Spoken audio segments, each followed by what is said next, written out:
볼보 C40 리차지 모델입니다. 전면부에서 느껴지는 모습은 XC40의 그 모습과 아주 흡사하지만 부분 보시면 다른 점이 많습니다.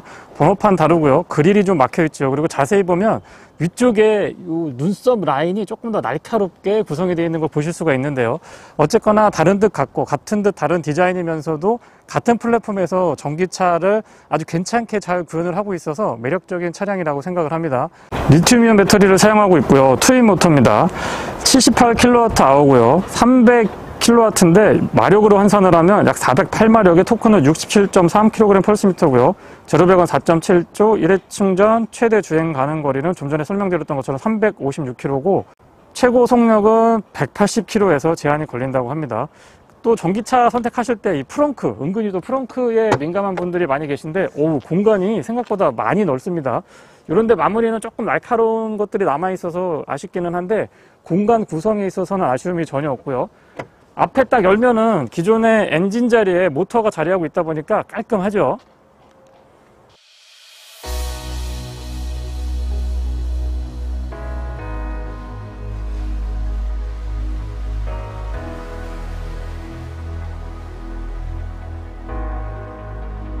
측면으로 돌아나 봤을 때의 느낌은 여기서부터가 볼보 XC40과 완전히 다른 느낌인데요.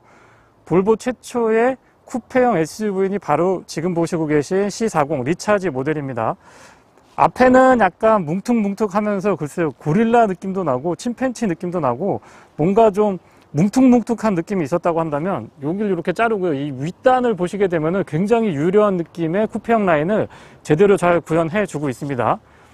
휠 타이어는 20인치 사양이 채택이 되고 있는데요. 확실히 옆에서 봤을 때에 조금 더 세련되고 강인한 맛을 잘 살려줍니다. 휠 아치 부분은 바디 컬러랑 다르게 우레탄 재질로 SUV의 느낌을 제대로 내고 있고요. 바깥쪽 거울은 도어 쪽에 고정이 되어 있어서 이 안쪽에 공간을 조금 더 시야 확보를 조금 더 해주고 있고 공간이 좀 탁 트여져 있는 그런 느낌을 잘 선사해주고 있습니다. 루프 색깔하고 연결되는 기둥들도 모두 다 블랙 하이그로스로 처리를 해주고 있고요. 유리 면적도 꽤나 큰 편에 속합니다. 여기서 이렇게 떨어지는 이 라인이 너무 예쁜 것 같아요. 뒤쪽으로 넘어오더라도 C필러의 이 꺾어지는 라인이 기존의 SUV에서는 전혀 경험할 수 없는 그런 라인이기 때문에 다시 봐도 굉장히 좀 특징적이면서도 예쁘고 전체적으로 앞하고 옆 그리고 뒤하고의 디자인 일체감보다는 반전 효과를 좀 많이 두고 있는 그런 차량이 아닌가 싶은 생각이 듭니다. 뒤쪽에서 봤을 때는 전형적인 쿠페형 SUV의 느낌을 잘 살려주고 있는데요. 안정감이 좋은 편이고요. 범퍼 하단부는 조금 밋밋하게 처리를 해주고 있는데 그냥 깔끔하게 가져가려고 했던 것 같습니다. 테일라이트는 볼보의 느낌 그대로 살려주고 있는데 LED가 조금 더 얇고 밝아진 느낌이 들고요. 방향지 시등까지 모두 다 LED 구성입니다. 위쪽에는 점점 좀 끊어져 있는데 이게 처음 해봤을 때는 뭐지? 뭐가 불이 나갔나? 이렇게 생각을 했었는데 자꾸 보니까 너무 예쁜 것 같습니다. 뒷유리는 생각보다 시야가 나쁘지 않았고요. 위쪽에도 이렇게 공기의 흐름까지 충분히 고려한 그런 모습들을 해주고 있습니다. 스포일러는 뒤쪽으로 공기 역할까지 다운포스까지도 충분히 고려를 한 느낌이 드는데요. 여기서 봤을 때는 되게 얇은 줄 알았는데 또 이렇게 측면으로 와서 보니까 나름 또 어느 정도의 공간은 확보를 해주고 있어서 그 역할이 기대되는 포인트이기도 합니다. 뒤쪽에서 봤을 때의 안정감도 좋은 편이고요. 전체적으로 좀 재미있는 느낌의 차량인 것 같습니다. 사전 계약 하신 분들은 이미 완판된 모델이라서 조금 더 자부심을 가지고 탈 수 있을 것 같고요. 소량 들어오긴 했습니다만 추가적으로 물량 확보가 되면서 아마 도심에서 많이 볼 수 있지 않을까라는 기대감을 갖고 있습니다. 충전 단자는 뒤쪽 측면에 위치하고 있는데요. 가끔 보면 이 내연기관 플랫폼을 공유하는 차량들 중에는 전면부 그릴 쪽에 충전구가 위치하는 경우가 있는데 저는 개인적으로 별로 선호하지 않습니다. 이렇게 측면에 위치하고 있어야 사용하기에 좀 편리하거든요. 복합 전비는 4kWh당 4.1km고요. 도심에서는 4.4, 고속도로에서는 3.7km고 1회 충전 주행 가능 거리는 356km입니다. 라인이 보면 볼수록 너무 예쁜 것 같아서 시선이 자꾸 가는 그런 모습이 좋습니다. 처음에 봤을 때는 약간 좀 뭔가 이상했거든요. 저는 개인적으로는 조금 이상하다라고 생각을 했었는데 그거는 이상한 게 아니고 이질적으로 다가왔던 것 같고요. 이제는 적응이 돼서 쿠페형 SUV면서 전기차 그리고 볼보의 느낌까지 잘 아울러서 아주 멋스러운 느낌의 도심형 전기 SUV를 제대로 구현해 준 것 같습니다. 테일게이트는 전동이고요. 아래쪽에서 스위치가 숨겨져 있는 편입니다. 속도는 조금 더 빨랐으면 좋겠고 소음은 그렇게 큰 편이 아닙니다. 트렁크 공간 자체는 다시 말씀드리지만 내연기관 베이스에서 개발이 된 차량임에도 불구하고 배터리하고 모터 공간을 차지하고도 공간에 변화가 크지 않은 점이 분명한 장점입니다. 아래쪽에 패널 들어 올리면 아래쪽에 공간도 꽤나 넓게 자리하고 있고요. 측면에도 조금 더 소소하게 공간을 쓸 수 있도록 배려를 해뒀습니다. LED로 양쪽에 여기 보시면 여기도 있고요. 운전석 뒤쪽에도 LED로 조명도 꼼꼼하게 잘 갖춰놨습니다. 버튼 눌러주시면 테일게이트 닫아줄 수 있고요. 조금 빨랐으면 좋겠어요. 도어는 두툼하고 열었을 때 무게감도 좋습니다. 그리고 닫을 때 착착 이 체결감이 아주 좋은 편이고요. 실내는 XC40 RD자인에서 봤던 그런 느낌이 많이 드는 것 같습니다. 뒤쪽까지 공간 좋은 편이고요. 앞쪽은 루프라인의 영향을 받지 않기 때문에 일반 내연기관 차량하고 공간이 같습니다. XC40하고 비교했을 때 말씀을 드리는 거고요. 도어 쪽의 디자인은 심플하면서도 이런 데는 조금 좀 과감하게 준비가 되어 있고 내포켓 정말 넉넉하고 넓고 실용적으로 구성 잘 되어 있습니다. 윈도우는 올 오토 타입이고요. 사운드 시스템은 하만 카돈이고 이런 데 마무리 같은 것들도 참 잘 해놨습니다. 시트는 2개까지 메모리 지원해주고 있고요. 시트는 단순하게 생기듯 싶지만 볼보 시트가 장시간 앉아있으면 참 편안하다는 걸 느낄 수가 있는데요. 앞쪽에 안장 길이 조절 같은 것도 수동으로 이렇게 먼지가 조금 있긴 합니다만은 수동으로 조절이 가능하고 럼버 서포트는 4웨이 타입 준비가 되어 있습니다. 몸이 닿는 부분은 스웨이드 재질도 되어 있고요. 나머지 부분은 가죽으로 되어 있는데 실용적인 구성이라고 생각을 합니다. 닿는 부분의 느낌이 나쁘지 않고요. 센터 터널 측면부터 쭉 이렇게 같은 형태의 카펫 재질로 마무리를 해놨는데 이런 부분들은 글쎄요 소화하기 힘든 색깔인데도 어색하거나 촌스러운 느낌이 없습니다. 약간의 공간이 있는데 여기에 수납하시기에는 글쎄 뭐 볼펜 같은 것들 놓으면 되실 것 같긴 하고요. 센터 터널은 조금 높게 올라와 있는 편입니다. 페달은 조금 작은 듯 싶지만 일반형이고요. 무릎 에어백 역시 안전의 대명사 볼보답게 꼼꼼하게 잘 갖춰주고 있습니다. 레버 잡아당기시면은 본인 오픈하실 수가 있고요. 여기 카드 수납할 수 있도록 센스도 좋은 편에 속하고요. 밝기 조절되고 뒤쪽에 전동 테일게이트 조절하실 수가 있습니다. 스티어링은 3스포크 타입인데 이 가운데 부분이 조금 이제 개선의 여지가 있지 않나 싶은 생각이 듭니다. 저 부분 때문에 약간 좀 올드 패션드한 느낌이 들긴 하거든요. 이런 데 패턴 같은 것들도 잘 구성되어 있고요. 처음에 이 차를 탔을 때 시동키가 버튼이 없네? 여기서 돌려야 되나? 좀 당황을 했었는데 브레이크를 밟고 그냥 드라이브에 놓으면은 지금처럼 전원 스위치가 켜집니다. 클러스터는 깔끔한 구성이고요. 조금 허전하다고 느껴지실 정도로 굉장히 단순한 구성입니다. 보시면 T맵을 가운데서도 볼 수 있기 때문에 그런 부분들은 조금 더 편리하고요. 스티어링 좌측에는 어댑티브 크루즈 컨트롤에 관련된 기능들, 우측에는 인포테인먼트에 관련된 기능들 깔끔하게 구성되어 있습니다. HUD는 없고요. 센터 스피커도 준비가 되어 있고 세로형으로 지금 보시면 패널이 준비가 되어 있는데 T맵을 세로형으로 보니까 이게 또 구형 같다라는 느낌이 안 드는 것 같아요. 어라운드 뷰 지원을 해주겠죠, 당연히. 왜곡 같은 것들도 크지 않고요. 카메라 구성은 워낙 볼보가 예전부터 잘 해주고 있었던 포인트이긴 합니다. 그리고 예전에는 이 안에 메뉴가 되게 복잡했었는데 지금은 간단하죠. 이렇게 보시면 플로 서비스 가능하고 누구 오토도 지원해주고 있습니다. 주행거리도 가볍게 보실 수가 있고요. 그리고 T맵하고 연동이 되어 있어서 여기에 이제 개인 신용카드를 등록을 해보면 지정된 위치에 충전을 별도의 계산 없이 바로 할 수 있어서 그런 부분들의 연동성 같은 것들은 참 좋은 것 같습니다. 양쪽에 역시 세로형으로 에어벤트 갖춰주고 있고 아래쪽에는 물리 버튼 꼼꼼하게 갖춰주고 있는데 단순합니다. 단순하면서도 될 건 또 다 돼요. 비상등 스위치가 운전석 쪽에 치우쳐 있는 거는 분명한 장점이고요. 그 아래쪽으로 12V 파워 아울렛 USB A타입이 아니고 C타입이군요. C타입 2개인데 하나는 입력 단자, 또 하나는 충전 단자입니다. 스마트폰 무선 충전 가능하고요. 기어 노브가 되게 조그만데 이거 사용해보면 되게 재미있는 것 같아요. 보기에도 좋고 조작감도 나쁘지 않습니다. 컵홀더는 오픈 타입 2개고 층이 다르고요. 여기에도 이렇게 수납이 가능하고 이 암레스트를 드러내고 이걸 들면 이 공간 전체를 다 쓸 수 있습니다. 그래서 그런 부분들은 분명한 또 확장성이라고 생각을 하고요. 이런 마무리도 신경 참 잘 썼죠. 조석 수납 공간은 잡아당기는 방식이고요. 공간 자체는 나쁘지 않은데 이런 끝부분에 조금 날카로운 느낌이 있어요. 그런 것들은 추후에 개선의 여지가 있다고 봅니다. 위쪽에 이 재질 나쁘지 않고 LED고요. 모든 조명은 다 LED입니다. 실내는.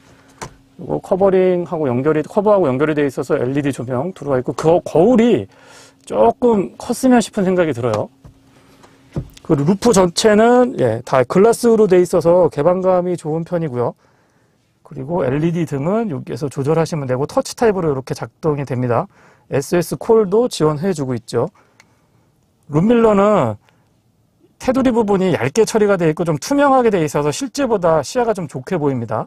뒷좌석인데요, 생각보다 타고 내릴 때 많이 거슬리진 않았습니다. 바깥에서 봤을 때 루프라인이 급격하게 떨어지는 것 같아서 실내가 많이 좁고 불편할 거라고 생각을 했는데, 실제 가까이서 보면 또 그렇진 않았던 것 같아요. 유리는 아무래도 여기가 조금 좁게 느껴지긴 하고요. 구성은 앞쪽과 같습니다. 맵포켓도 적절하게 갖춰주고 있고, 이 바닥 색깔이 되게 이질감이 있었는데 자꾸 보니까 또 멋있는 것 같아요. 측면에 이렇게 수납 공간을 마련해둬서 이런 부분들은 좀 실용적이라고 보여지고 있고요. ISO 픽스는 커버링 돼 있고, 등받이 각도 조절은 고정시키라 안 됩니다. 그냥 이렇게 등받이 접는 것만 가능한데 평평하게 접어지기 때문에 공간을 조금 더 실용적으로 쓰실 수가 있을 것 같아요.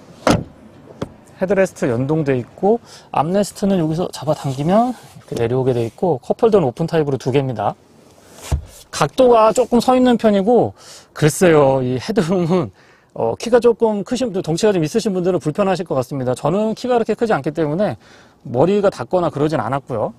승하차는 생각보다 불편하지 않았고, 발 공간 여유가 좋은 편입니다. 무릎 공간도 제법 있고요. 여기에 에어벤트 넣고, 이렇게 가운데만 에어벤트 2개 준비되어 있는데, 여기 공중에 이렇게 붕 떠 있는 듯한 느낌이 들면서 요 끝에가 마무리가 참 고급스럽게 잘 돼 있는 것 같아요. 아래쪽으로 열선 스위치하고 USB C타입이겠죠? 두 개네요. 여기에 C타입 충전 단자 2개 갖춰놓고 있습니다. 뒤쪽에서 보면 전형적인 볼보의 디자인인데, 글쎄요, 조금 시간이 지나기는 했지만 가운데에 이렇게 T맵이 딱 연동이 되어 있으니까 새 차 같다라는 느낌을 부여해주는 것 같습니다. 하지만 전체적으로 봤을 때는 이제는 좀 변화의 시간이 되지 않았나 싶고요.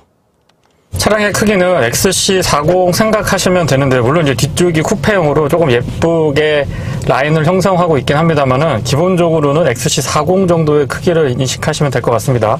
디자인은 글쎄요, 좀 아이코닉하면서 통통 튀는 듯한 매력이 느껴지기는 하는데, 그런 그 디자인에 비해서 승차감이 굉장히 의외로 좀 진중합니다. 진중하고 묵직한 맛이 느껴지는데요. 아무래도 바닥 쪽에 무거운 배터리 팩이 500kg 정도로 알고 있거든요. 그래서 가볍게 공차 중량이 2톤을 넘어서고 있는데, 그 묵직한 배터리 덕분에 노면이 좋지 않은 곳에서 잔진동 같은 것들도 굉장히 잘 잡아주고 있는 편이고요. 진동 자체가 그렇게 크게 운전자에게 전달이 되지 않는 것도 분명한 장점 중에 하나가 아닐까 싶습니다.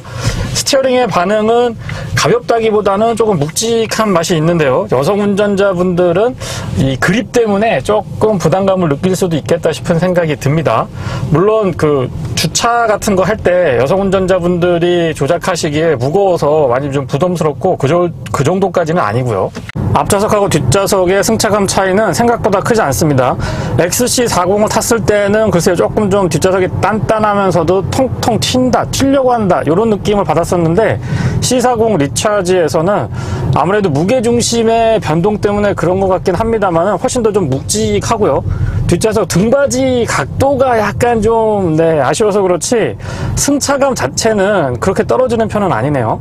T맵은 정말 사용하기에 편리한 것 같습니다. 아리아, 파주 출판단지. 몇 번째 장소로 갈까요? 3번째.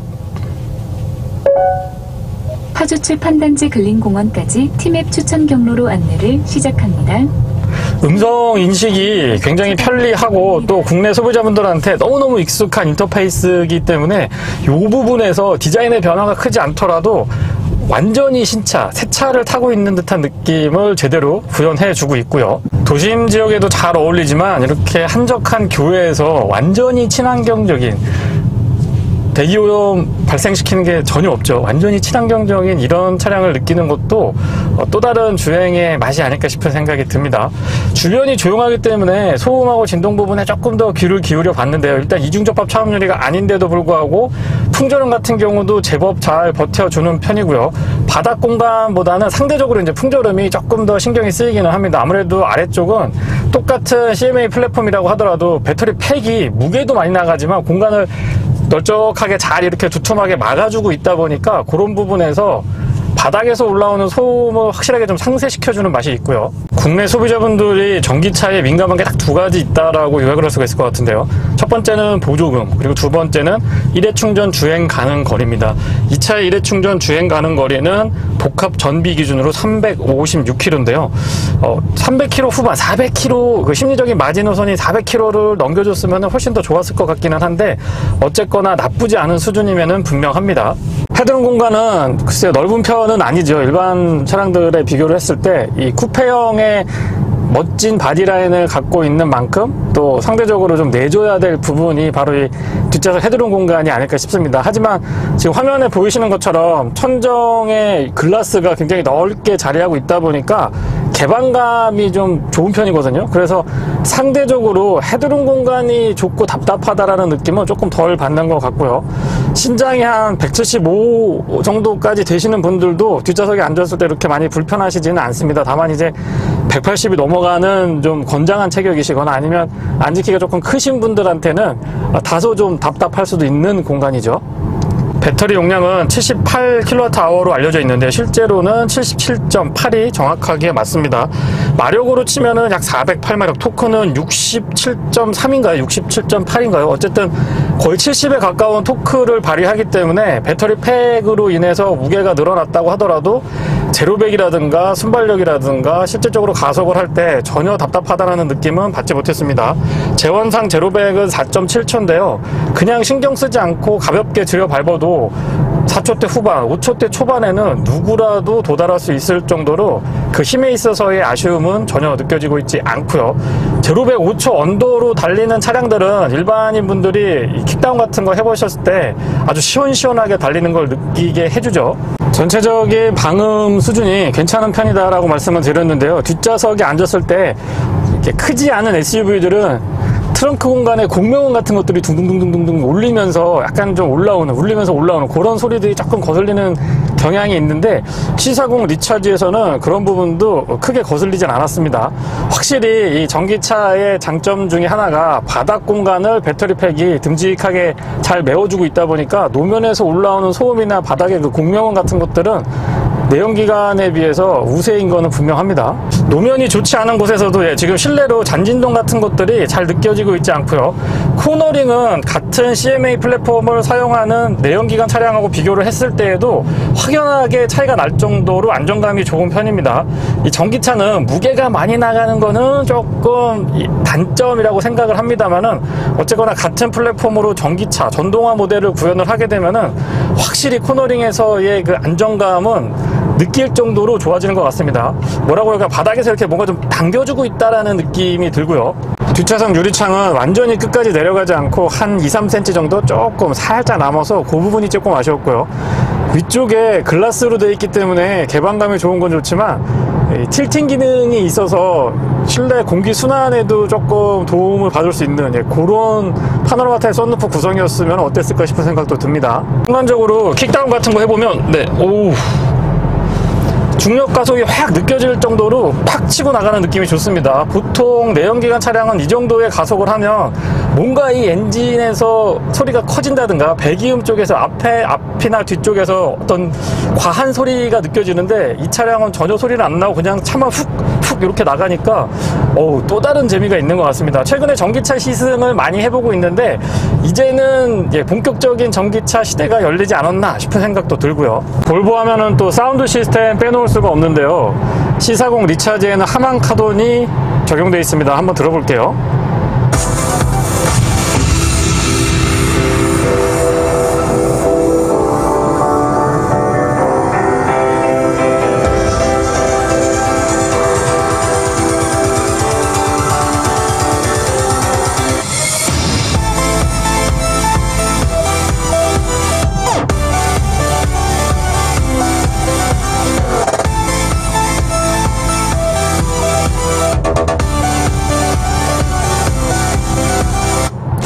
중저음대가 확실히 단단하다라는 느낌이 들고요. 고음대에서의 이 찰랑찰랑하는 느낌도 나쁘지 않습니다. 이 차 가격이 그렇게 부담이 없는 편은 아니죠. 6,391만 원인가요? 보조금도 그렇고 어쨌거나 조금 부담스러운 가격인 거는 맞지만 비교해 보실 수 있는 차량들하고의 옵션 구성을 보면 이 차는 거의 풀 옵션으로 보시면 되거든요. 하만 카돈 사운드 시스템도 기본 탑재가 돼 있고요. 휠 타이어도 20인치를 채택을 해주고 있다 보니까 글쎄요, 그 깡통 모델의 베이스 모델에서 옵션을 더해가지고 차량을 사는 그런 차량의 가격하고 조금 이 출발 가격이 높은 것처럼 보이지만은 별다른 옵션 없이 바로 선택할 수 있는 이 C40 리차지하고는 조금 더 생각을 해봐야 되지 않을까 싶습니다. 무조건 가격이 높다라고 하기에는 이 구성이 또 나쁘지 않은 것 같아요. 또 국내 소비자분들이 민감한 포인트 중에 하나가 OTA인데요. 이 차는 15년간 무상으로 OTA 업그레이드를 지원해준다고 합니다. 이런 부분들도 차량을 선택할 때 특히 전기차 같은 경우에는 굉장히 중요한 포인트라고 생각을 하고요. 앞쪽에는 맥퍼슨 스트럿, 뒤쪽에는 멀티링크의 일반적인 서스펜션 조합인데도 불구하고 이 승차감이라고 하는 부분에서 보면 확실히 무게 배분과 그리고 단단한 셰시 덕분에 조금 더 편안하고 묵직하다라는 느낌이 듭니다. 외관에서 보여지는 좀 귀염귀염하고 통통 튀는 그런 느낌하고는 사뭇 다른 승차감입니다. 고속주행 안정감도 글쎄요, 기준 속도 한 100에서 150 사이로 주행을 했을 때에는 상당히 높은 수준을 구현을 해줬고요. 전비는 킬로와트아워당 복합으로 4.1km로 제가 기억을 하고 있는데 어쨌든 이것도 또 심리적인 마지노선이 개인적으로는 4km라고 생각을 하는데 정확하게 넘겨주고 있습니다. 가격이나 차량의 성능 그리고 복합 전비 같은 것들 종합적으로 고려를 해보면 분명히 장점이 있는 차량이고요. 이미 뭐 사전 계약 물량은 다 소진이 된 걸로 알고 있고 추가적인 물량 확보에 볼보 코리아가 나서고 있는 걸로 알고는 있습니다. 볼보 측에서 설명을 들었는데요. 이 차의 전비를 극대화할 수 있는 구간은 회생제동이 극대화되는 구간인데요. 시속으로 치면은 약 35km에서 50km, 요 사이, 그러니까 시속 한 40km 전후로 꾸준하게 주행을 하시면 연비가 더디게 줄어드는 거를 눈으로 직접 확인할 수가 있었고요. 물론 이제 최근에 웬만한 도로는 다 50km 속도 제한을 두고 있기 때문에 국내 도로 여건에 굉장히 유리한 세팅이라고 생각을 합니다. 브레이크는 기존에 경험을 했던 XC40 내연기관 차량하고 아무래도 이제 여러 가지 면에서 많이 비슷하기 때문에 비교를 좀 해보게 되는데 무게가 조금 더 늘어난 그런 부분 때문에 같이 좀 풀브레이킹 같은 거를 해봤을 때의 느낌은 조금 더 밀리는 듯한 느낌을 받습니다. 물론 이제 회생제동 같은 것들도 부가적으로 있기 때문에 그런 부분을 잘 활용하면은 브레이크 자체가 불안하거나 불편하거나 단점으로 지적하기에는 조금 애매함이 있는데요. 어쨌거나 내연기관 XC40, 제가 타봤던 XC40하고 비교를 해보면은 조금 더 밀리는 듯한 느낌이 있습니다. 반면에 코너링에서의 이 안정감 그리고 잔진동 같은 것들을 중형 이상의 SUV, 대형 세단에서 느끼는 그 안정감 비슷한 게 느껴지거든요. 그런 부분에서는 앞에서 말씀드렸던 그 브레이크가 조금 밀린 듯하라는 느낌, 그거를 상쇄시킬 수 있는 대표적인 장점이 될 것 같아요. 기준 속도 이상에서 한 80에서 100km 정도 달리다가 급격하게 핸들링 이렇게 해가지고 차선 변경 같은 거 해봐도 자세가 쉽게 흐트러지지 않았습니다. 내연기관하고 비교를 해봐도 이런 포인트들도 확연하게 차이가 좀 느껴지긴 했고요. 별도의 시동 버튼이 없기 때문에 타가지고 브레이크 밟고 그냥 드라이브 놓으면은 바로 출발할 수가 있습니다. 물론 이제 문이 닫혀 있는 상태겠죠. 그리고 하차할 때는 P 버튼 누르고 그냥 문 열고 내리면 안장에, 운전석 안장에 무게감지 센서가 있기 때문에 그 부분에서 체크를 해서 바로 전원을 꺼줍니다. 그래서 처음에는 이게 시동이 어디 갔나 막 한참을 찾았었는데 그런 부분에서도 전기차, 본격적인 전기차 라이프를 즐기려고 한다면 바로 좀 적응을 해야 될 것 같긴 해요. 네, 이상 볼보 C40 리차지 모델의 시승기였습니다. 고맙습니다.